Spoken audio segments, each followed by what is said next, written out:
okay, so these people own businesses, like they own pharmaceutical companies. Their funders are 100% connected in ownership of banks, Got it. Okay. pharmaceutical companies. They're showing me that they have investments even in the alcohol industry because alcohol makes you so sick. They have funding in the food companies. They're showing me that they're showing me this giant hand and that they almost touch everything. Okay, got it. Okay. Now so they obviously everything is poisoned. How do they still stay healthy? Are they all doing the same protocol? Can you tell me their protocols? They're all doing the same protocols and they're like, we don't, it's like there's the spirit is telling me it's like the drug dealer that deals drugs but would never do drugs. That's essentially what these individuals are doing. So in the Uinta Basin area, there is this group, as I've mentioned, and there is an opening where the sun shines through, and they have this beautiful garden. I'm being shown inside that grows these really holistic, super clean fruits and vegetables.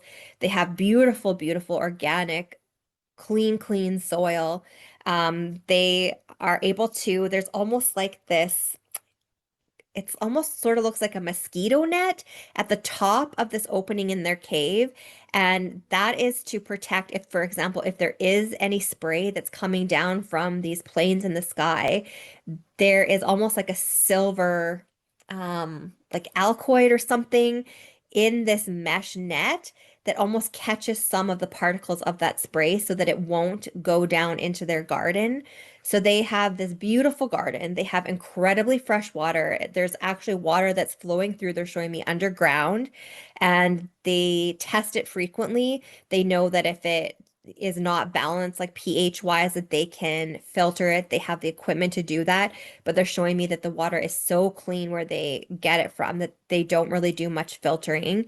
They shower in water that does not have chlorine in it, so they're very mindful of chlorine. There's no fluoride in their water. They go to a facility. It is a gym and they do exercise and they're very mindful of it. Again, they're not running marathons. They're not stressing their body out. They do a lot of weightlifting, but not, they're showing me not like a bodybuilder. It's just enough. Like they're showing me again, it's the balance and they very much know how to balance it. They're like, you would never find a vending machine down there. They're not eating chips. They're not drinking pop. They are very fruit and vegetable focused. They do, however, eat meat, very little, very lean, not very often. And again, are really, really heavily focused on this nutritionally dense fruit and vegetables. They eat dates. They're showing me like a date. There's like this date, that's not like a ball, but they ground down dates and there is almost like a nut butter inside and there's a little coconut on top and they have that as a snack and they're showing me that proportions are extremely important to them. So this date thing that they're eating, they don't have more than one of them. They're very aware of quantity and it's quality versus quantity. And so they're not overeating and that's a really important thing too. They have teas. They don't drink coffee, and every time they have tea, they do put honey in their tea. What else are they doing? What kind of tea does it look like they drink? I'm getting nettle. They're telling me something to do with nettle and raspberry leaf. They're showing that that's a blend that they'll put together. Hold on here. Obviously, it's not stinging nettle. Is there a tea just called nettle? Yeah.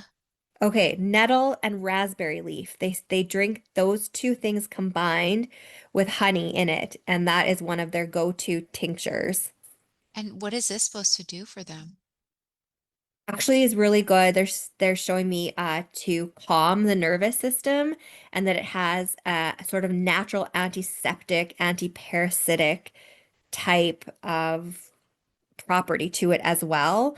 So they're not really worried about having any parasitic issues per se because they are so clean, but it's just an added protection should anything get through. So that is really helpful. And then when we go back to the wheatgrass, ginger, celery combination, they're showing that obviously ginger is very antiviral, that wheatgrass is incredibly nutritionally dense, and that celery has so many properties as far as healing your gut and ensuring that you have a good gut microbiome, that is one of the reasons that that trio is such a powerhouse for them. Wow. Okay. And you were saying before about the sunlight, they understand the sunlight practices. Can you tell me more about their other practices and if you notice any other nutrient dense foods that they eat, that they all eat? Well, before I ask you that, do all these same groups do the same type of juice with wheatgrass, ginger, and celery, or no? They all have a version of it. Let me just go. They're showing me Sweden here, and it's somewhat different. So let me just tell you what their go-to is. So they do shots of wheatgrass on its own. They're not drinking it combined. They have a bit of a different philosophy here. They are what we would call more like mono eating. So they don't believe as much in mixing things. They feel that there is more benefit to having things separated and allowing the purity they're showing me of each individual food product to integrate in your system and do its work on its own. So they will drink wheatgrass shots on its own. They're saying there is an exception. They do ginger and lemon shots, and then they drink celery juice, or like they juice celery like crazy in Sweden. And again, they drink it separately. So they're not doing a combined, but they're essentially doing using the same ingredients but not combining them. So that's Sweden. And let me look at this group in Russia.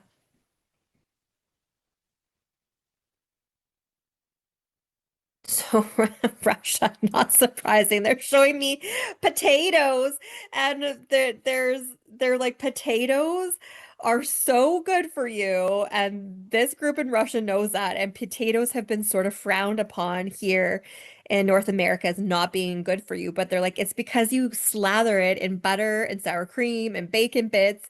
But potatoes in their like raw form, you can just eat them and crunch on them, and they're showing me that they do that in Russia. They'll just cut them up raw into almost like a fry and just crunch on them. They boil them, they mash them, they're really into potatoes there. And then as far as their greens, they're really into iceberg lettuce. I'm being shown. They will juice iceberg lettuce. They'll have like an iceberg lettuce salad. I'm not seeing the wheatgrass as much there. They do cucumber juicing, so they'll do cucumber. They seem more rooty vegetable, like root vegetable wise there. I'm seeing beet juices. But again, they're showing me that they're all aware